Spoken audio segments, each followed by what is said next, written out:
देख रहे हैं सुदर्शन न्यूज। नमस्कार, आप देख रहे हैं सुदर्शन न्यूज और आपके साथ मैं हूं दीपक कुमार। रुख करेंगे खबरों का। उत्तर प्रदेश के कानपुर में विश्व हिंदू परिषद द्वारा भव्य रामोत्सव का आयोजन रेलवे ग्राउंड में किया गया। कार्यक्रम में मुख्य अतिथि के रूप में साध्वी ऋतंभरा रामविलास वेदांती महाराज समेत कई हिंदू संगठन के कार्यकर्ता मौजूद रहे। मुख्य अतिथि साध्वी ऋतंभरा ने अपने संबोधन में कहा कि हम हिंदू राष्ट्र बनाकर रहेंगे। साथ ही उन्होंने रामनवमी, हनुमान जन्मोत्सव पर हिंसा करने वालों पर निशाना साधते हुए कहा कि वे सोचते हैं कि हिंदू डर जाएगा, लेकिन ऐसा नहीं है। हमें श्री राम के चरित्र को जीवन में धारण करना होगा। देश की अखंडता, संप्रभुता, एकता को जीवित रखने के लिए हमें एक होना होगा और हिंदू राष्ट्र बनाने के लिए जातियों से बाहर निकलना होगा। वहीं प्रभु श्री राम की दिव्य आरती के साथ कार्यक्रम का समापन हुआ।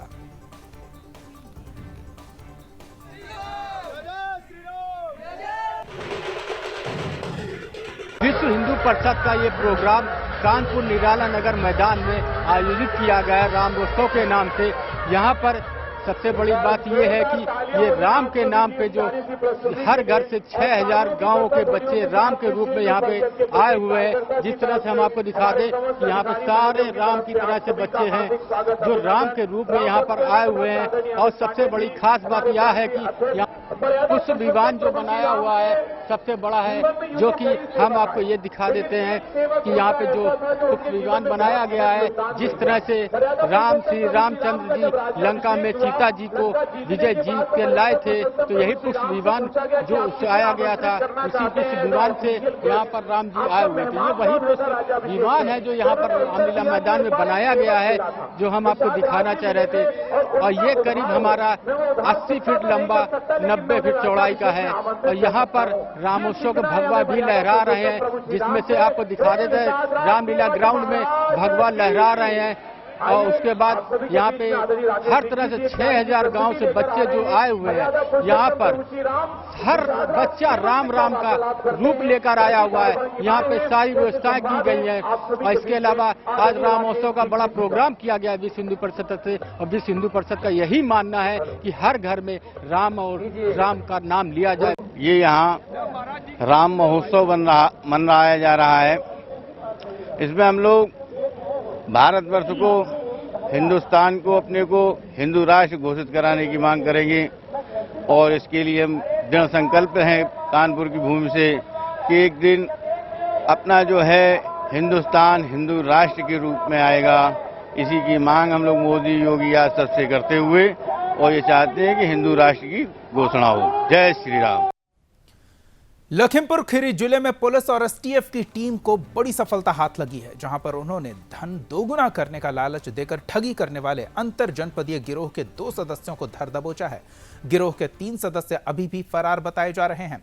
दरअसल जिले के अपर पुलिस अधीक्षक अरुण कुमार सिंह ने पत्रकारों से प्रेस कॉन्फ्रेंस में बताया कि विभिन्न जिलों से शहरों में पहुंचकर भोले भाले लोगों को धन दोगुना करने का लालच देकर ठगी करने वाले गिरोह का खुलासा किया गया है। उन्होंने बताया कि पलिया क्षेत्र निवासी व्यक्ति को कुछ अज्ञात व्यक्तियों द्वारा धन दोगुना करने का लालच देकर 2.5 लाख रुपए की ठगी की गई थी। जब उसे ठगे जाने का एहसास हुआ तो इसकी शिकायत उसने स्थानीय पुलिस से की, जिसके बाद मामले की जानकारी मिलने पर संबंधित धाराओं में मुकदमा दर्ज कर पुलिस की टीम जांच में जुट गई। जांच के बाद टीम ने गिरोह के 2 सदस्यों को धर दबोचा है, जिनके पास से ठगी का 22,39,000 रुपया बरामद किया गया। धन दोगुना करने के केमिकल समेत उसके पास मीडिया का फर्जी आई कार्ड भी बरामद किया गया है। पुलिस पकड़े गए ठगों से पूछताछ के बाद जेल भेजकर बाकी गिरोह के सदस्यों की तलाश में जुट गई है। जनपद खीरी में थाना पलिया एवं एसटीएफ के जॉइंट ऑपरेशन से एक अंतर जनपदीय ठगों के गिरोह का पर्दाफाश किया गया है। कुछ दिन पूर्व थाना पलिया में एक व्यक्ति ने शिकायत की थी कि कुछ लोगों ने उसके धन को दोगुना करने के लिए उससे ठगी की है और उसको ब्लैकमेल भी करने लगे हैं। उस व्यक्ति से 2.5 लाख रुपए इस गिरोह के द्वारा ठगी की गई थी। इस शिकायत पे जब पलिया पुलिस के द्वारा कार्रवाई प्रारंभ की गई तो ये ज्ञात हुआ कि इसी तरीके के एक गिरोह के पीछे एसटीएफ की टीम भी लगी हुई है। तो उसमें जॉइंट ऑपरेशन पलिया पुलिस एवं एसटीएफ के द्वारा किया गया, जिसमें इस गिरोह का भांडाफोड़ हुआ है। इनके कब्जे से 22 लाख से ज़्यादा की नकदी बरामद हुई है। एक बोलेरो व्हीकल इनके पास मिला है एवं जो ये नोट बनाते के जो फर्जी उपकरण थे, जो ये केमिकल लगा के लोगों को ठगते थे, उसमें कि ये हम सादे कागज़ को नोट में बदल दे रहे हैं, वो सारे उपकरण बरामद हुए हैं। कानपुर में मुखबिर की सूचना पर डीसीपी मूर्ति की स्वाट टीम ने गंगा बैराज के पास चेकिंग कर रहे एक बाइक सवार 2 व्यक्तियों को जब रोका और तो वो दोनों भागने लगे। पुलिस से घिरता देख बदमाशों ने पुलिस पार्टी पर फायरिंग भी की। पुलिस द्वारा जवाबी कार्रवाई की गई, जिसमें एक बदमाश के पैर में गोली लगी और वो गिर गया।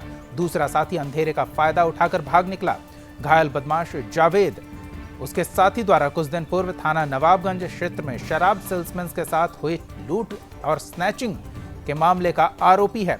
पुलिस ने उसके पास एक तमंचा, कारतूस और 50,000 रुपए भी बरामद किए। घायल बदमाश का उपचार पुलिस अभिरक्षा में अस्पताल में कराया जा रहा है।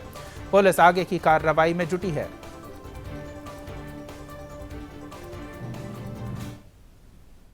देखिए, इस महीने दैट इज़ अप्रैल जो 13 तारीख को 10:30 बजे हमारे नवाबगंज क्षेत्र के लल्लनपुर एरिया में एक शराब दुकान के सेल्समैन के साथ एक लूट की घटना, 2,32,000 रुपए के लूट की घटना हुई थी। उसी के बारे में एक सटीक सूचना, मुखबिर की सटीक सूचना पर हमारे जो थाना क्षेत्र का फोर्स और एसओजी टीम ये जो सिंचाई विभाग के निर्माणाधीन भवन के पास जब चेकिंग कर रहे थे, एक बाइक सवारी हमें देखते ही तुरंत भागने लग गए। तो जब उनको रोकने की कोशिश किया तो वो तुरंत फायरिंग करने लगा। उसी दौरान मुठभेड़ हुई थी।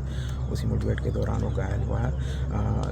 ये जो घायल हुआ है उनका नाम है जावेद उर्फ समीर उर्फ कलुआ। इनको तुरंत हॉस्पिटल भिजवाया गया।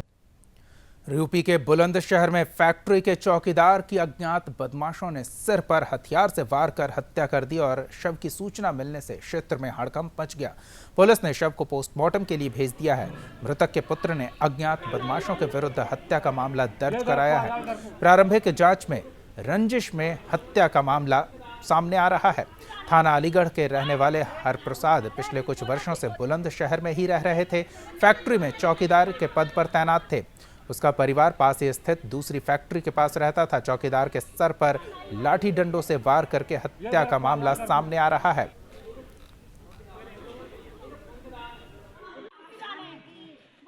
सुबह जो हमारे गांव का लड़का है, उनका लड़का आया था घर पर। वो बोला, नाम मैं नहीं जानता हूँ उसका, तो वो बोला कि तुम्हारे पापा ख़त्म हो गए हैं। मैंने कि बिल्कुल ठीक ठाक गए। सुबह जब शाम के टाइम 5-5:15 बजे करीब मैंने देखे जाते हुए वो सुबह मेरे घर पर पहुंचा। उन्होंने नीचे बुलाया मुझे। वो बोला कि तुम्हारे पापा ख़त्म हो गए। मैं तुरंत जब ही यहाँ को भगा। फिर उसके बाद मुझे मालूम नहीं है कि कैसे ख़त्म हुए कैसे ना हुए। मैंने देखे जब यहाँ पे आ गया तो उनके हाथ पैर बंधे हुए थे। यहाँ कंबल में जो कंबल से लिपटा हुआ था और ब्लीडिंग निकला हुआ था मुँह। ये कौन सी फैक्ट्री कब तक काम कर रहे थे? ये 4 या 4.5 साल से काम कर रहे थे यहाँ पर। देखिए, कोतवाली नगर थाना क्षेत्र में एक ट्रांसफार्मर और मोटर पार्ट्स के मरम्मत की फैक्ट्री है, जिसमें कुल 4 चौकीदार रात में रहते हैं। 2 गनमैन हैं, 2 साल बिना डंडे के रहते हैं, 2 डंडे के साथ रहते हैं। उनमें से एक चौकीदार की संदिग्ध परिस्थितियों में मौत हुई है। सिर पे डंडे या कोई इसी तरह हार्ड ब्लंट ऑब्जेक्ट की चोट है और सामने लगभग 15 मीटर की दूरी पे एक ऊंचाई पे दूसरा इनमें गनमैन मौजूद था। उसे भी पता नहीं चला कुछ, जैसा कि वो बता रहा है। मेन गेट पे चौकीदार थे। आने का कोई रास्ता नहीं है। मेन गेट के या बगल वाले 2 गेट हैं, दूसरे वाले गेट के संभवतः ऊपर से या तो कोई आया है या फिर अंदर का कोई मामला है। और कोई सामान नहीं गया है फैक्ट्री से, क्योंकि सामान ले जाना वैसे भी यहाँ संभव नहीं है। यूपी के चित्रकूट जिला अस्पताल में एक बड़ी लापरवाही सामने आई है। चिकित्सकों की मनमानी के कारण प्रसूता द्वारा दम तोड़ दिए जाने की शिकायत सामने आई है। बताया जा रहा है कि अस्पताल में नर्सों ने ओवरडोज पेन के 4 इंजेक्शन जबरदस्ती लगा दिए, जिसके बाद प्रसूता की हालत बिगड़ गई और सुबह 4 बजे जिला अस्पताल के लेबर रूम में तड़प कर उसने दम तोड़ दिया। इस घटना से गुस्साए परिजनों ने अस्पताल में जमकर हंगामा किया। मामला बढ़ता देख मौके पर स्थानीय विधायक पहुंचे और कहा कि रोशनी मिश्रा, जिसकी उम्र 25 साल है, जिनको कल रात 9 बजे जिला अस्पताल में प्रसव के लिए भर्ती कराया गया था, सही उपचार न होने से उसकी मौत हो गई। जानकारी मिलने पर जिला अधिकारी से इस मामले की मजिस्ट्रेट जांच करवाने को कहा गया। साथ ही जिला अस्पताल के स्टाफ और प्रशासन पर गंभीर आरोप लग रहे हैं।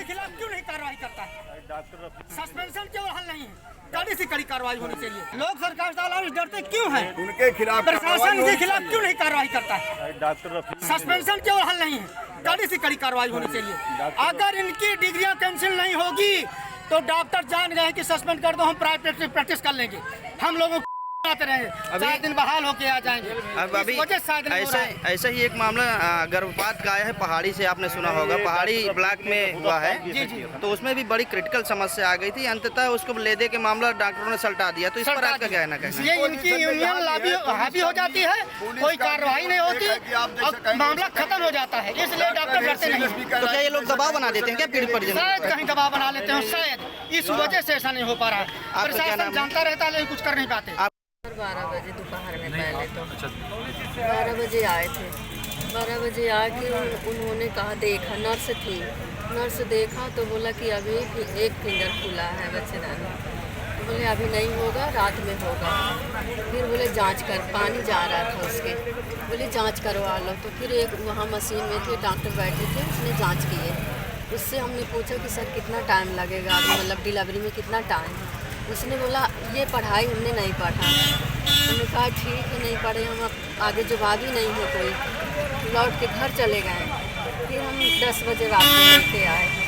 10 बजे से उन्होंने एडमिट करवा लिए कि यहीं रहो, मत जाओ कहीं। फिर उसने दर्द बढ़ता गया। उन्होंने 4 इंजेक्शन लगाए। उसके बाद 3 बजे डिलीवरी हुई। पेशेंट एडमिट हुई थी कल रात में, जिनको भी इमरजेंसी थी, डिलीवरी होनी थी, डिलीवरी के लिए एडमिट थी और उसको इमरजेंसी ड्यूटी डॉक्टर ने देखा। स्टाफ नर्स उसकी डिलीवरी करा रही थी, जैसा हमको बताया गया, अभी मैं आया था। और उसके बाद 4 डिलीवरी के बाद एक्सेसिव ब्लीडिंग हुई, जिसको हम PPH बोलते हैं। और उसमें जो भी डॉक्टर वहाँ ड्यूटी पे थे उन्होंने देखा। और गायकोलॉजिस्ट जो यहाँ पे हैं डॉक्टर रफ़ीक अहमद, जो गायकोलॉजिस्ट हैं, और वो उनको रात में बुलाया गया 4 बजे, तो नहीं आया। अब उसमें देख करके फाइल क्या होगी, जुर्मा लिख दिया है, प्रशासन ने अवगत कराया है और उसमें आगे जांच करवा के कमेटी बना कर उसकी जांच करवा कर उनके खिलाफ जो उचित कार्रवाई होगी की जाएगी, अगर उनकी गलती है या वो आएगी। मथुरा स्वास्थ्य विभाग ने सांसद हेमा मालिनी के निधि से बने बच्चों के लिए पीकू वार्ड में बड़ा घोटाला किया है और पीकू वार्ड के लिए सांसद हेमा मालिनी द्वारा करीब 44 लाख रुपए दिए गए थे, जिसमें से पीकू वार्ड में 2 अत्याधुनिक वेंटिलेटर, 20 बेड और अन्य जरूरी उपकरणों की खरीद की जानी थी। लेकिन निरीक्षण के दौरान पता चला कि पीकू के स्पेशल बेड के स्थान पर सामान्य बेड लगा है। इसके अलावा विद्युत फिटिंग की स्थिति भी लचर दिखी। जब इस बारे में मुख्य चिकित्सा अधिकारी अजय कुमार वर्मा से बात की गई तो वो अपने से पूर्व CMO के समय की खरीदी बताकर पल्ला झाड़ते नजर आए।